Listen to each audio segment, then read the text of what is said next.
Hello, everybody. This is Hondo Carpenter, your Las Vegas Raiders beat writer on SI and the host of the Las Vegas Raiders Insider Podcast. And very excited today. First of all, last Sunday, it was all draft. Matt did not join us like he does each and every week, but we love having him on Sundays. It's just he's a Sunday fixture. He's the editor and publisher of thespun.com, one of the best sports pop culture kind of where they meet aggregating sites on the internet. I read it every single day. I have for nearly 2 decades. That's not accurate. Probably 15 years, however long he's. How long have you been with the Spun? 10, a little over 10. Okay. So, but we've known each other longer than that when Yes. he was a writer somewhere else. But once he went to the Spun, I started reading it every day. It's in my favorites. I love it. I find it hilarious. It literally is one of the funniest sites out there just because the way you're able to make pop culture meet sports is hilarious. But he's the editor and publisher. Check him out over there and make it part of your favorites. Matt, missed you last week, but good to have you back. Let's go back and reflect on the Raiders first, and we'll talk about the draft in totality. But I thought it was a definitive draft for the Raiders that clearly set them up for a good 2025. I'd love your thoughts. Well, I think that when you look at what they did, there certainly was a plan. I think Pete Carroll's influence could be seen there with the first round pick, Ashton Genty, who's I think a can't miss style prospect. Gives them two of the most exciting young skill guys in the league with him and Brock Bowers are running back and tight end. So I think he'll be a lot of fun to watch in that Vegas offense. Um, I think in terms of a guy that's easy to root for, it doesn't get easier to root for Jack Besh in the second round. I mean, just uh, a player who obviously has the tragic story. He lost his brother in a terrorist attack in New Orleans on New Year's Day, and that was been covered immensely. And I think he's a guy that you're going to be, as Raider fans, you'll be rooting for. And like I said, he's easy to root for. But I think he also, you don't want to forget he can play too. I mean, this was a 1,000-yard receiver at TCU. He was a contributor to LSU before he transferred. Um, this is a guy I think is going to help that receiving core, because I think if there's a weak point offensively for the Raiders right now, it's they're a little thin at receiver in terms of outside of Tucker and Jacoby Myers. You got to see what some of these young guys can do. Him and Dante Thornton too in the fourth round. When you look at the third round linemen, I'll take them both, together as one thing. Grant and Caleb Rogers. I think it was a smart play because they don't need those guys to start right away. Certainly, obviously, if one of them is really impressive and earns a starting role or earns a big role right after that, that's great. But they can afford to develop them a little bit um, and bring them along because you have 4 or 5 guys there that are experienced, played multiple years together, and you kind of are set on that offensive line. Thornton mentioned with the Jack Besh obviously played at a high level with Tennessee and the SEC, and he gives you some of that burner thing that they're missing on the outside, that big play threat. Name wise, I don't know if there's a better name in the draft than Tonka Hemingway, especially for a defensive tackle. But Tonka. again, another SEC guy. He was able to pressure the passer a lot at South Carolina, rushing from that spot. And I think that the Raiders have a good, solid foundation up front on defense. I think he's another guy you kind of add to that mix and see what they can do, in a specialized role early in his career. And then after that, I think that the next 2 picks are sort of very versatile, and your guys you bring in, you see what they can do. JJ Pegues, I think I said his name correctly. He's obviously defensive tackle by trade, but also played short yardage fullback and goal line back at Ole Miss. So you see if there's a little bit something you could do there. And Tommy Mellott was a quarterback at Montana State, but he's already joined the Edelman comparisons because of Tom Brady being with the Raiders now. Think that he could possibly be, that type of guy who can help either returning kicks or in a role as a receiver, or you see what he does there. And then you get another developmental guy on defense, Cody Lindenberg, in the 7th round, and of course Cam Miller, your quarterback. You're set at your top 2 spots. So I think when you get into that 6th round, we've seen in the NFL now teams are really either drafting early for guys they think are going to start. You might go into the second round for a quarterback that you think is going to be your backup right away and can potentially start. And then after that, you see teams wait a while for their, these developmental or depth QBs. So I think that's what the Raiders did there. And maybe you find something, a little diamond in the rough. So we'll see how that goes. But I think on paper, it was a very solid draft process wise. They added a lot of positions. I think it was a good one. If you're just grading right now in the immediate, aftermath, I think it was a good one. I want to talk about a couple of those guys you mentioned just because they haven't gotten a lot of discussion. But let's go to Lindenberg, the linebacker out of Minnesota. This is a kid that comes into the league like Robert Spillane did. Both, similar guys. Do I think he's a starter tomorrow? Absolutely not. I mean, I think he's gonna have to fight to make the 53. I think he's got a shot. But developmentally, this is a guy that comes into the league, I mean, with a legitimate shot. And when you look at where they picked him, that is a monster deal. And then you mentioned, I want to go back up to Dante. This is a guy, Deontay, excuse me, 6'5", runs a 4.3 flat. I mean, to see that, you don't see that size and that speed. It just, it is an anomaly.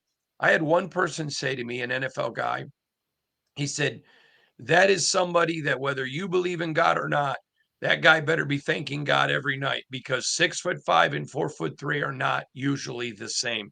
Talk about those two guys, would you? Sure. I think that whenever you take a defensive player in the seventh round, you're looking at a guy, can he contribute on special teams right away, potentially? And I think he can, Corey Lindenberg. I think he's a guy who, being a linebacker in the Big Ten, almost 100 tackles at Minnesota, played a lot of football for them. I think that he gives you that ability to play on specials right away, which is a huge boost if you're trying to make a roster as a seventh-round pick, especially as a defender. But even on offense, if you're a seventh-round pick, you got to be able to play special teams. So I think the fact he can do that helps his case to make the 53. And then again, like we said, the Raiders have two guys that they can rely on at receiver that are coming back, and Jakobi Meyers and Trey Tucker. And after that, it's a lot of open competition to see who's going to seize a role. And with Thornton, this is a guy who has burner speed, like you said. He's got great size, speed, prospect. He's kind of got that vintage Raider kind of look to him, a guy who's got, a 6'5" frame, can get downfield. They don't have, not too many guys have that skill set to begin with, but the Raiders don't necessarily have a guy even with that size speed combo to be a deep threat. They have, Jakobi Meyers as their really good overall number one guy. Trey Tucker is fast and he can get downfield too, but he doesn't have the size of a Thornton. So I think with him and Jack Best, you're going to have a legit chance to see two early contributors on offense. Totally agree with you. All right, I want to turn to a sensitive story, and it's sensitive because a woman was killed, and it should be handled with sensitivity. I come from the school, Matt, and you may disagree. You and I are very close friends. We don't just do a podcast together. We're very close friends, and there's things we vehemently disagree on and still love and care for each other.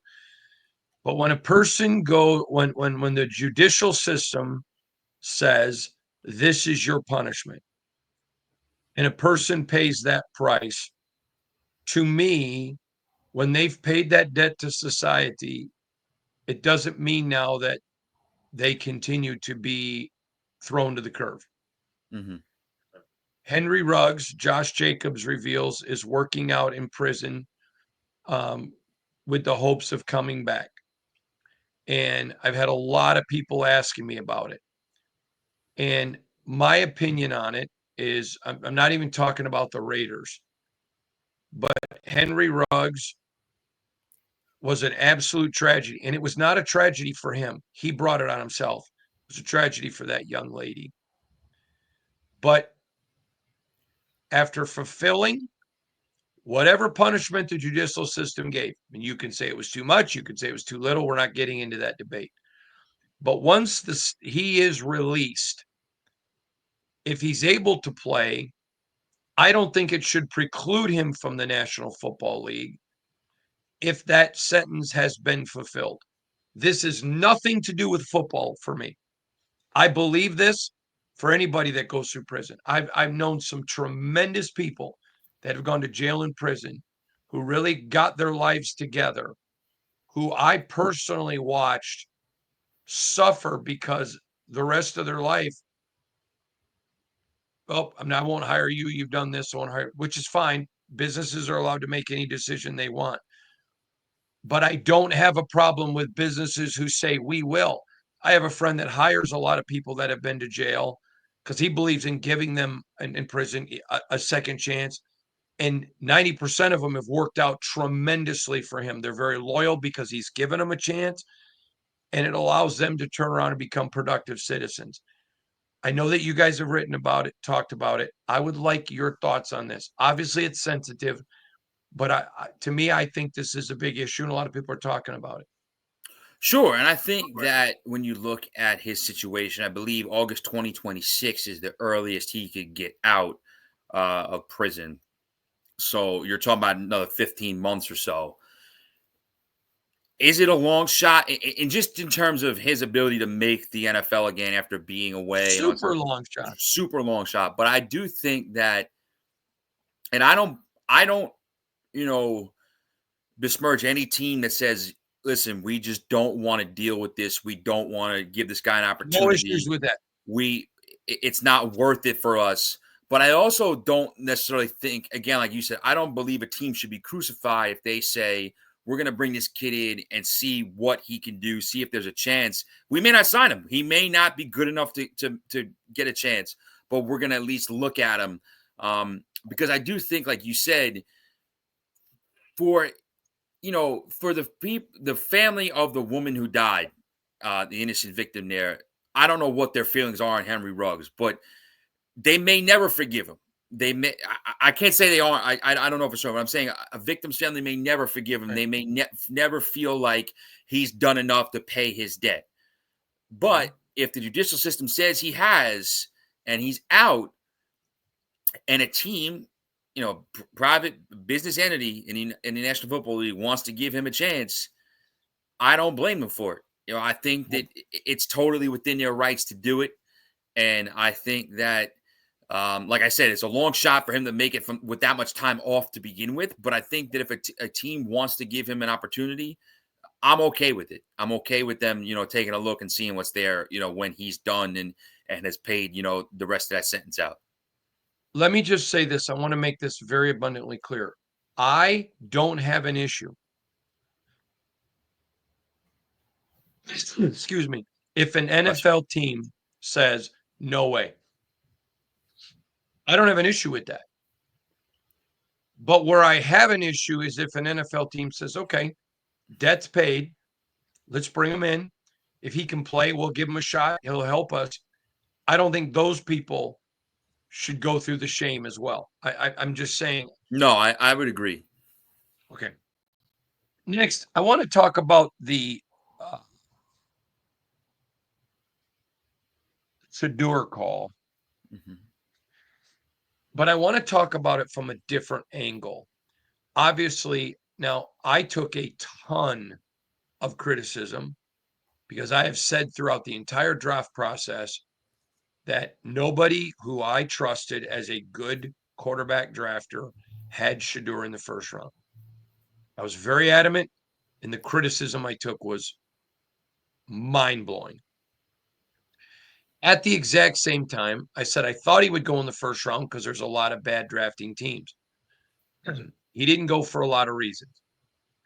But he gets a prank call when a defensive coordinator's son sees his number on his dad's iPad and pranks him. Now, other people have been pranked. I have a friend who's been pranked.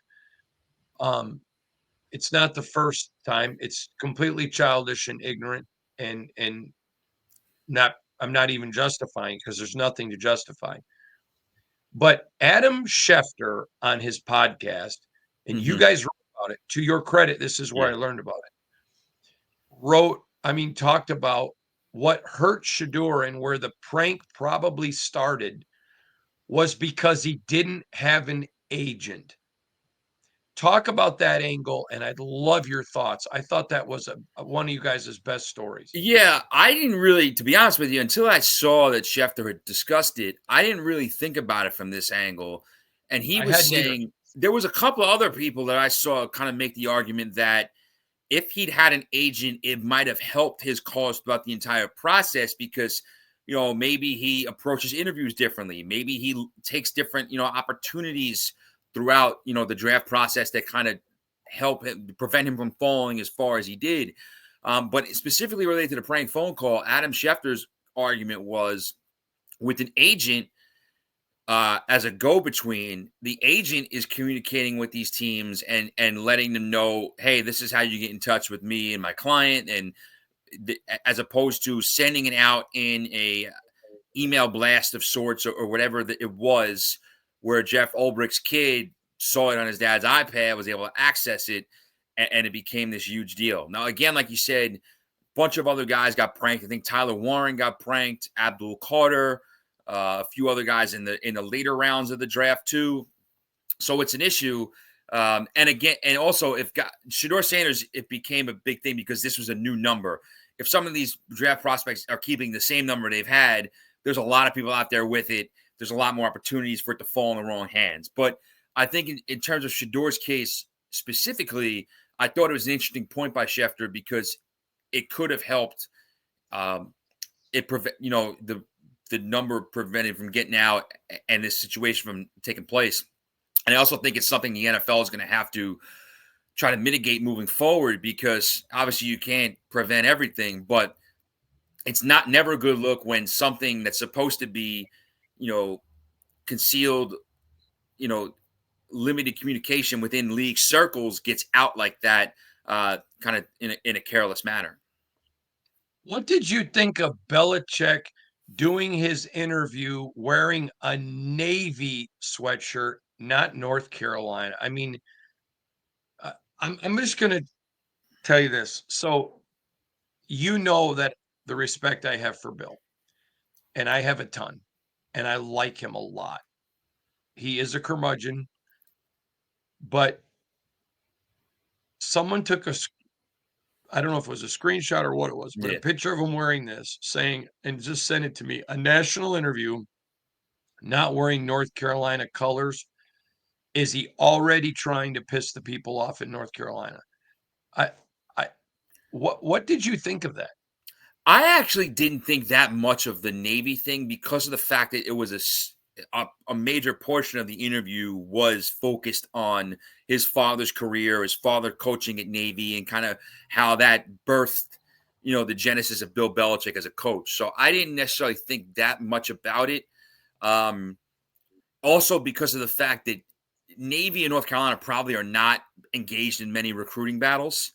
So, I, but one thing that I did think that some people had mentioned was about a week or two before that, his girlfriend shared a photo of him eating like dinner or dessert at their house in a cutoff Iowa sweatshirt. Obviously, a sweatshirt he's come across at some point in his career. I know he's employed. Kirk Ferentz's son had been on his coaching staff, so you get gear from wherever. But I thought a part of me wondered if he wasn't happy that that photo got out because even though he's sitting in his own home and it's on private time, he's not wearing North Carolina gear. So the Navy thing didn't really register that much with me. I listen, and compared to the other stories that came out of that interview with the interruptions and all these statements and things, I think it's the least of what he has to concern himself with and what the people of North Carolina have to concern himself with at this point. See, I agree. Now, in fairness, I'm a big Navy guy, but I thought Mhm. I didn't have as big of an issue with it. But I thought I wanted to ask your opinion because it's conjoined with Yeah, pop culture. yeah. All right, now but we can't stop there. The girlfriend, we're not talking about this when the interview goes to their relationship. And in full disclosure, not watch the whole thing, I've just watched clips. But and then I saw because of you guys, Julian Edelman makes a comment. Then I saw because of you guys, Belichick's daughter-in-law made a comment, and Yeah. that was the big one. Break all this down for us. Yeah, it's been a mess because of this whole thing. And I think that, first of all, we have to just say right off the bat that the relationship gets looked at side-eyed, understandably, because of the age gap.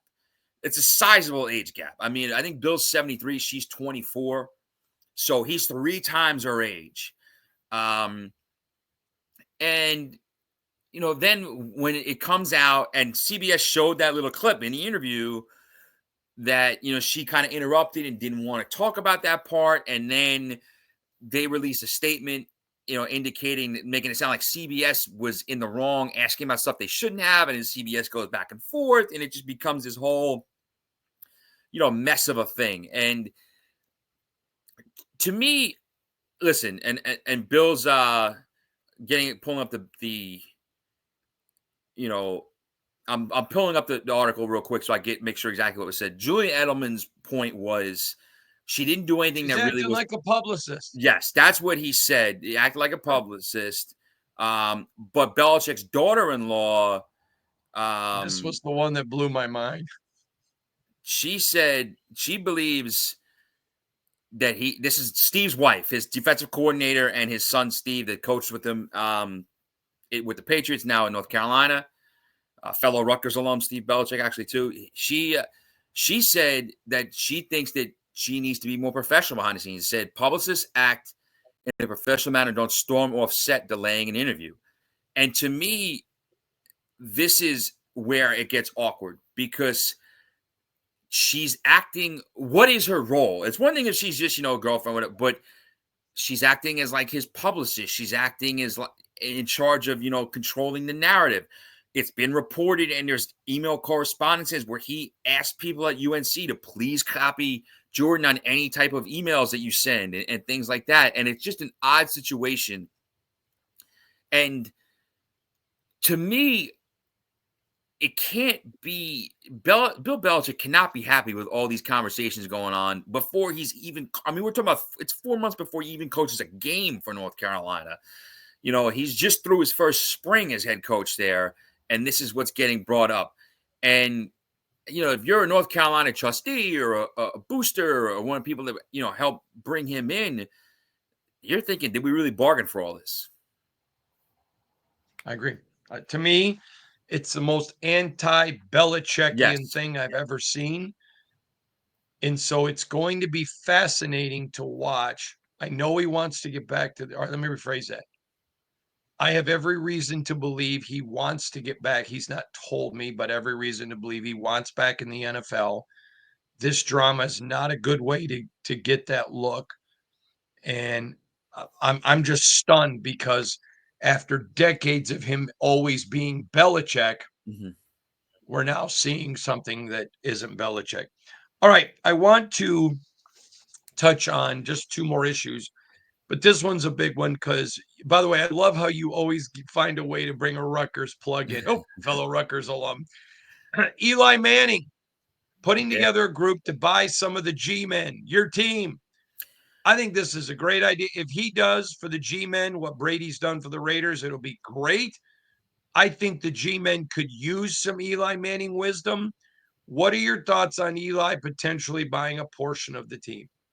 I think there's always a little concern when you have a great player and a franchise legend getting back into like an ownership or coaching or management role because sometimes they're not as great in those roles as they were as a player.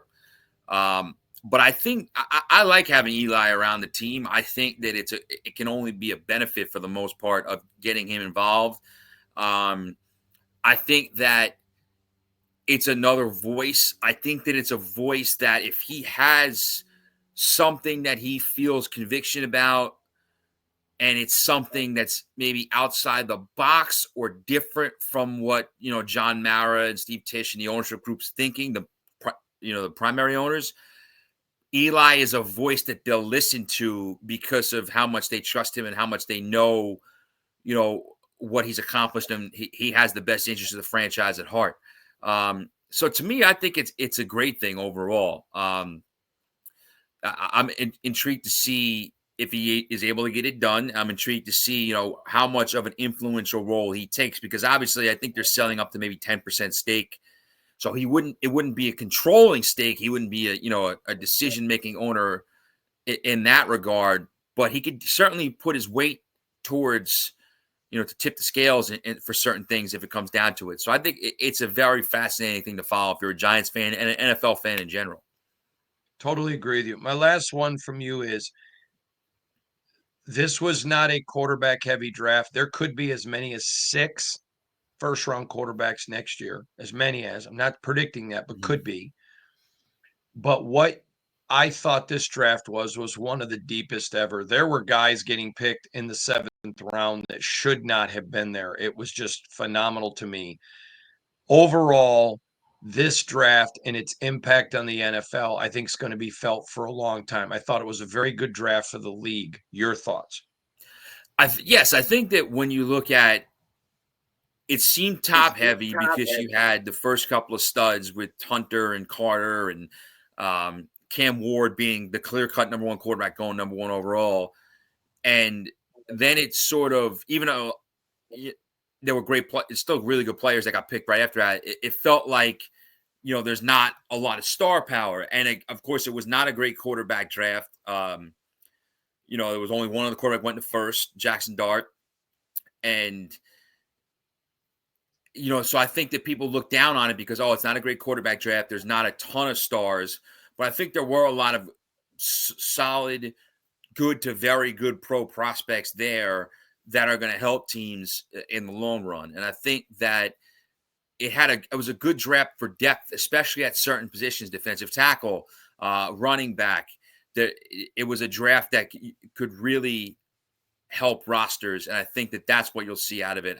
I think that it has the potential to maybe be, a little bit slept on. We'll see how it looks a few years down the road, but maybe it's going to end up being a more impactful draft than people first thought. Agreed. Hey, can you give everybody where they can find you on X? Sure. You can find me at Matt Hladik 919, at MATTHLADIK 919. And I'm always on there talking ball.